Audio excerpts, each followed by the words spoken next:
Hello विद्यार्थीगण, कैसे हैं आप लोग। मैं भारत दर्पण के माध्यम से एस के कश्यप आप तमाम विद्यार्थी का स्वागत करता हूं। जैसा कि आप अब वो स्पष्ट रूप से व्हाइट बोर्ड पर लिखा हुआ देख रहे हैं, ज्वालामुखी और उससे जुड़ा हुआ कुछ अन्य शब्द।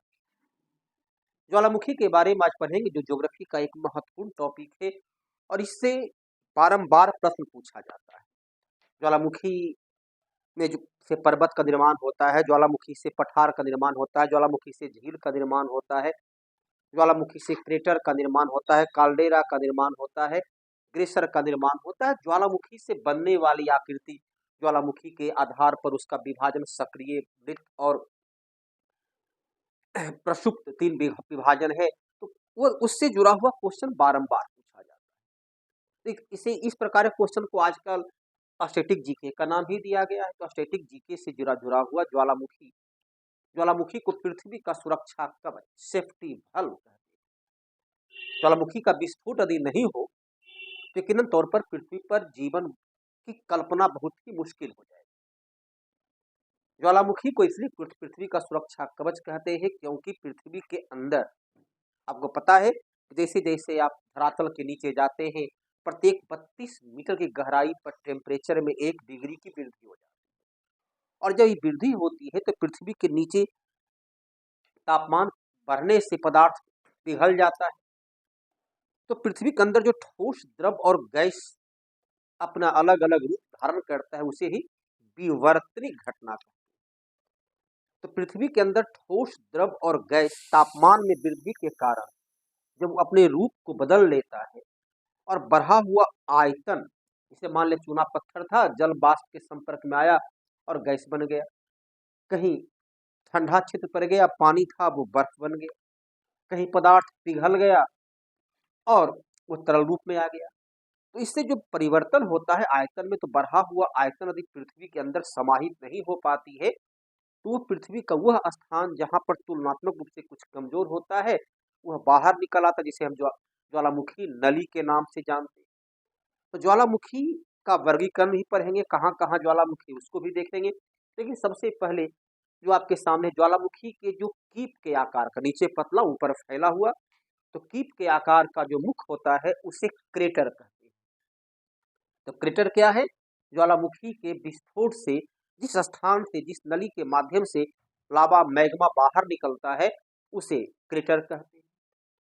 विशाल क्रेटर, यदि वही ज्वालामुखी का जो मुख है वो धंस जाता है या बड़े पैमाने पर ज्वालामुखी का विस्फोट होता है, तो उसे काल्डेरा कहते हैं।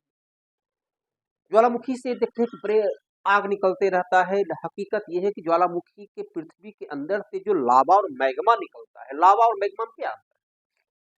जैसे मैंने एक बार बतलाया था कि वायु और पवन में, तो वायु में गति उत्पन्न होगी तो पवन कहा गया। वायु उसी प्रकार मैग्मा चट्टानों का पिघला हुआ रूप है। आप पढ़े होंगे कि पृथ्वी में 3 प्रकार के चट्टान होते हैं, जिसमें आग्नेय चट्टान पृथ्वी धीरे धीरे जब ठंडा होने लगा, तो चट्टान जो पिघला हुआ रूप में था, तो वही जम जाने से जो चट्टान बना, पिघला हुआ रूप जो जम गया, तो वही बना आग्नेय चट्टान। और ज्वालामुखी के विस्फोट से जब वह एक बार पुनः पिघल जाता है, तो उसे मैग्मा। तो आग्नेय चट्टान का पिघला हुआ रूप मैग्मा कहलाता है।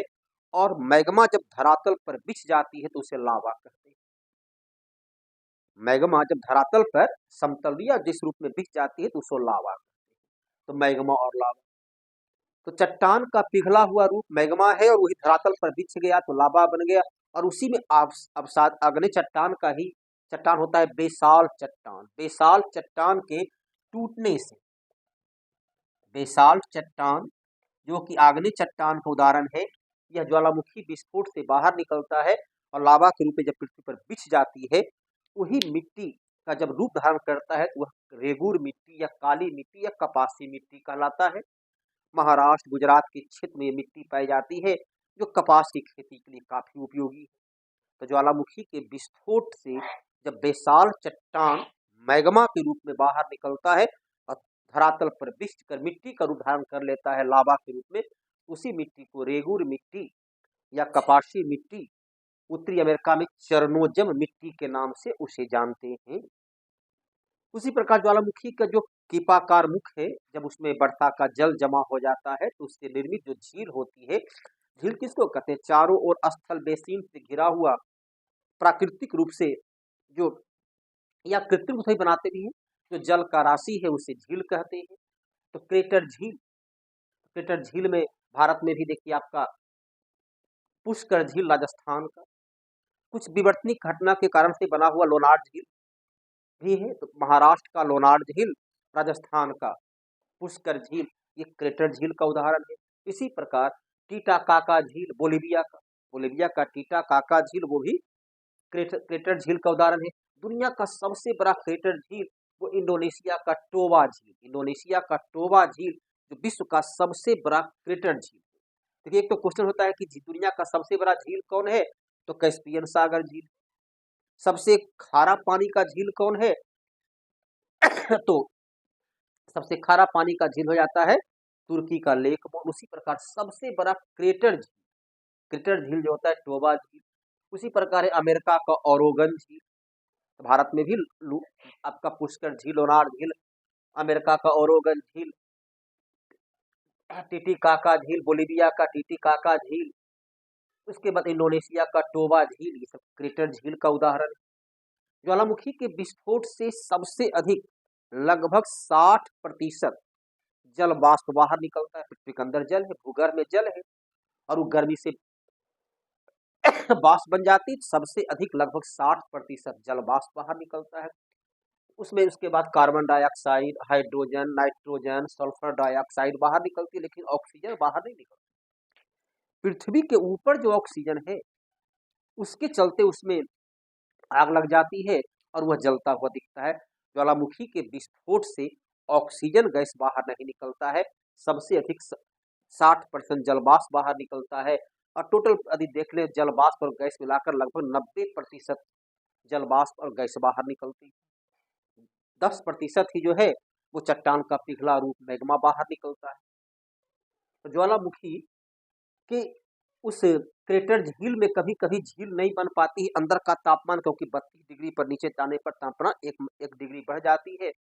तब उससे क्या होता है कि कभी कभी वो जो जल वहां पर आती है वह जल वाष्प के रूप में पर एक तीव्र गति से ऊपर उठती है, और बाहर आने के बाद टेम्परेचर घटता है तो फिर वो पानी के बूंद के रूप में नीचे आ जाती है। तो गर्म फब्बारे, पानी के फब्बारा की तरह, कुछ फब्बारा जैसे कि अमेरिका के येलो स्टोन पार्क देखिए यहाँ पर आपको दिया हुआ है, ओल्ड फेथफुल जो है वह एक निश्चित अंतराल पर लगभग 60 मिनट से 62 मिनट के अंतराल पर, तो लगभग 60 मिनट के अंतराल पर उसमें गर्म जल का फब्बारा बाहर निकलता है, उसे ग्लेशियर या गीजर कहते हैं। तो अमेरिका का येलो स्टोन पार्क का ओल्ड फेथफुल ग्लेशियर, आइसलैंड का ग्रेट ग्लेशियर, न्यूजीलैंड का बाय मांगू ग्लेशियर, न्यूजीलैंड में भी और कुछ ग्लेशियर। ये ग्लेशियर क्या है, इसमें बराबर पूछा जाता है। अमेरिका का येलो स्टोन पार्क का Old Faithful great glacier, Iceland का, न्यूजीलैंड का बायू मांगू ग्लेशियर। उसी प्रकार होता है धुआरे, कभी कभी वहां पर बड़े पैमाने पर वह जलवाष्प का जो है इतना घना रूप होता है कि धुआं की तरह बाहर निकल रहा है। अलास्का, अमेरिका का ही अलास्का का 10,000 धुआरों का देश, धुआरे जो है कटमई, अमेरिका के अलास्का का कटमई धुआरे, जिसे 10,000 से अधिक धुआरों का देश भी कहा जाता है। तो कटमई कहाँ का है, तो अमेरिका का। वो धुआरे अलास्का, अलास्का अमेरिका का ही एक प्रांत होता है। तो गीजर, क्रेटर, धुआरे स्पष्ट हो गया। ज्वालामुखी के विस्फोट से जब बड़े पैमाने पर कंकर पत्थर बाहर निकलता है तो उससे निर्मित आकृति विशाल पैमाने पर पर्वत की आकृति धारण कर लेती है। 1000 मीटर से अधिक उसकी ऊंचाई हो जाती है, तो उसको कहते हैं ज्वालामुखी पर्वत। इसमें अफ्रीका का जो सबसे ऊंचा है तंजानिया का किलिमंजारो पर्वत, इटली का विसुवियस पर्वत, जापान का फ्यूजियामा पर्वत। आपको पता है कि पर्वत को मूलतः 3 भागों में बांटा गया है। एक होता है मुर्दार पर्वत, जो पृथ्वी के 2 प्लेटों के टकराने से मोड़ दबाव के कारण बनता है। दूसरा होता है विवर्तनिक घटना कारण पृथ्वी का कोई भाग धंस जाता है या कोई भाग ऊपर उठ जाता है तो उससे भरणशोथ पर्वत। और तीसरा जो होता है वह ज्वालामुखी पर्वत। और मुर्दार पर्वत ही जब बहुत पुराना हो जाता है अप्रदित होकर छोटे से रूप में बन जाते हैं तो मुर्दार पर्वत का ही पुराना रूप जो है सो अवशिष्ट पर्वत कहलाता है। तो ज्वालामुखी पर्वत में आपका किलिमंजारो, वेसुवियस, फ्यूजियामा। इसके अलावा जो है जो ज्वालामुखी से निर्मित जो पठार भी बहुत सारे होते हैं। कुछ उबड़ खाबड़ अर्थात पर्वत तो नहीं बन सका, पठार के रूप धारण कर लिया, जिसमें देखिए लावा पठार उसके कहलाता है। दक्कन का पठार और कोलंबिया का पठार उसका उदाहरण है। लावा मैदान अधिक मैदान समतल रूप धारण कर लेता है, जहाँ कृषि बाड़ी खेती बाड़ी करना सुलभ हो जाता है। वो न्यूजीलैंड में, आइसलैंड में और दक्षिण भारत में भी इस प्रकार के मैदान देखने को मिलता है। तो ज्वालामुखी के विस्फोट से ये धरातल के ऊपर लावा मैदान, लावा पठार, इसके अलावा पर्वत, गीजर, धुआंरे, क्रेटर, झील का निर्माण होता है।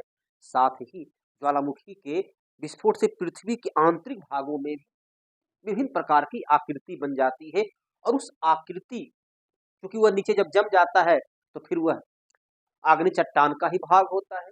तो आग्नेय चट्टान के पृथ्वी के धरातल के अंदर अलग अलग रूप में, अलग अलग आकृति में जब वह तब्दील हो जाता है, पहले वह ठोस रूप में था, फिर ज्वालामुखी विस्फोट के कारण वह मैग्मा तरल रूप में आया, और फिर जो ऊपर नहीं आ सका, नीचे ही अलग अलग भाग में अवस्थित हो गया, वह आपका आग्नेय आग्नेय चट्टान के रूप में फिर से आ गया।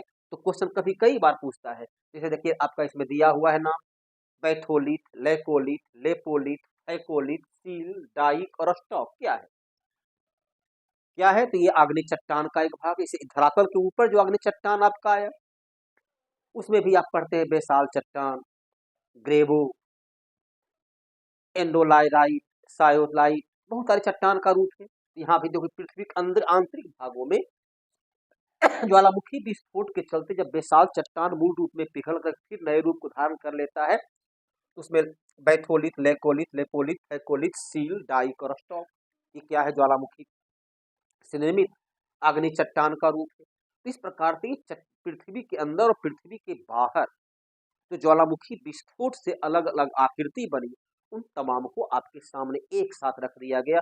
और आप देखेंगे कि सब रेगुर मिट्टी कैसे बनती है, तो ये क्वेश्चन पूछता है। एसएससी में देखिएगा बैथोलिथ, एथोलिथ, लेपोलिथ इत्यादि के बारे में पूछा गया है। पर्वत किस प्रकार का पर्वत में, ज्वालामुखी का पर्वत में किलिमंजारो, वेसुवियस, फ्यूजियामा वगैरह पूछा जाता है। तो हर एक जो है यह रेलवे एसएससी से जुड़ा हुआ वो तमाम क्वेश्चन, अब इसी को हम लोग फिर आगे देखते हैं कि ज्वालामुखी का जो अलग अलग वर्गीकरण है, सक्रिय ज्वालामुखी, निष्क्रिय, वो कौन कौन से है और कौन कौन कहाँ कहाँ अवस्थित है, उसको हम लोग देखते हैं। तो अभी मैंने देखा कि किस प्रकार से ज्वालामुखी से निर्मित विभिन्न प्रकार की आकृति जो कि धरातल के ऊपर और धरातल के नीचे बनती है।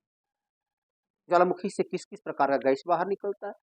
तो अब देखिए ज्वालामुखी को वर्गीकरण तीन भागों में किया गया है। एक को कहा गया सक्रिय ज्वालामुखी, एक को कहा गया प्रक्षुब्ध, एक को कहा गया मृत। सक्रिय जहाँ निरंतरता के साथ, भले कुछ अंतराल हो जाए लेकिन निरंतरता के साथ लगातार जो है सो लावा, मैग्मा, जल वाष्प बाहर निकलते रहता है। दूसरा होता है प्रक्षुब्ध, जिसमें ज्वालामुखी के विस्फोट के बाद लगता है कि पूरी तरह शांति छा गई, अब वहां से दोबारा विस्फोट की संभावना नहीं है। सैकड़ों सैकड़ों वर्ष के बाद वहां से फिर से ज्वालामुखी का विस्फोट शुरू हो जाता है।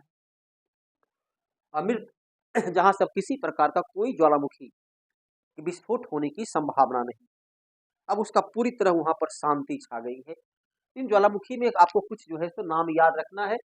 सक्रिय ज्वालामुखी में बराबर देखिए अस्ट्राम्बोली, जो भूमध्य सागर के क्षेत्र में इटली के अधिकार क्षेत्र में आता है, लिपाली द्वीप पर अवस्थित, इसे भूमध्य सागर का प्रकाश स्तंभ के नाम से जानते हैं। बारंबार पूछा जाने वाला प्रश्न है। लगातार लावा मैग्मा बाहर निकलता और पृथ्वी पर अवस्थित ऑक्सीजन से वह जलता रहता है, तो वहां पर जो है सो स्ट्रीट लाइट की तरह, वह प्रकाश स्तंभ स्ट्रीट लाइट की तरह काम करता है। तो आवागमन में, यात्रा में सुविधा भी होती है। इटली का एटना,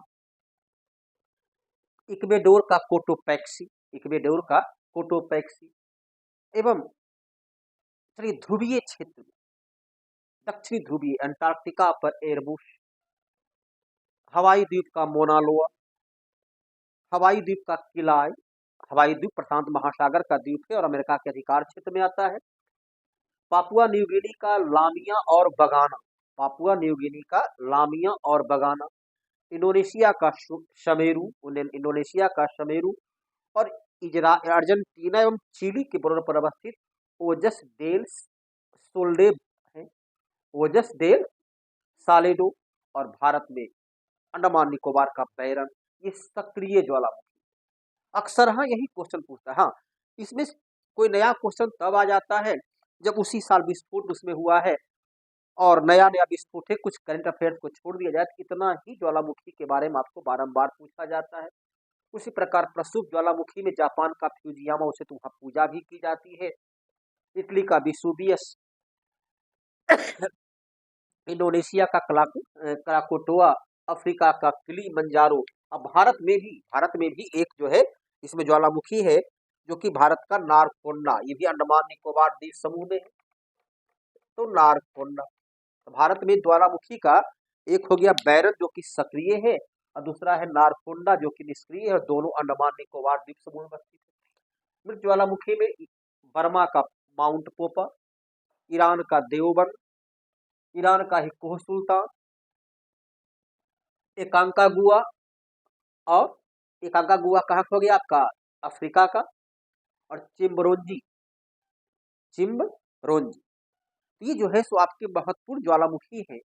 मृत ज्वालामुखी से लेकर के प्रसुप्त ज्वालामुखी, सक्रिय ज्वालामुखी, इन तीनों को इतना ज्वालामुखी का यदि आप नाम याद रखते हो तो बड़े ही आसानी से अष्टांगोली बोलने वाला क्या है, लगातार जो है सक्रिय ही रहेगा, वही बोले।